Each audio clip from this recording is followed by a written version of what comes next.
Podpredsjedatelj pokrajinskiej vladi Đorđe Miličević varalnjaška na otveranju, že energetski bilans Srbiji za 2020 rok predvidzuje, že by kolo 20% kupnoho trošenja energiji bilo z obnovljujúcich židloh. Von dodal i že šitski kapaciteti hasnovanja energiji vitra u Srbiji vybudovani na teritoriji autonomnej pokrajini Vojvodini.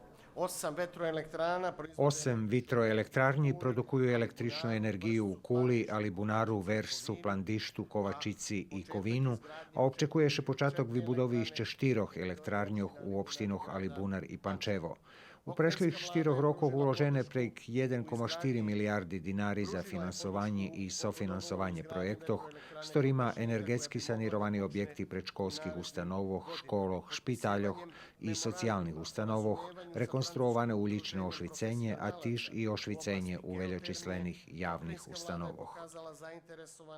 Horodonačalnik Nového Sadu Miloš Vučević varal, že Međunarodni dni energetiki i investicijog značna manifestacija za hraždanoh, a okreme za privredu i nauku, bodavaju odviti na pitanja o budućnosti. Na manifestaciji bol prisutni šef delegacije Evropske unije u Republiki Srbiji Sem Fabrici, ktorý vyznačil, že še tih dňoh rihta novi finansijni paket, ktorý by zatot i šlidujući rok malo bezpečic 80 milioni evra ljem za životni stredok u Srbiji.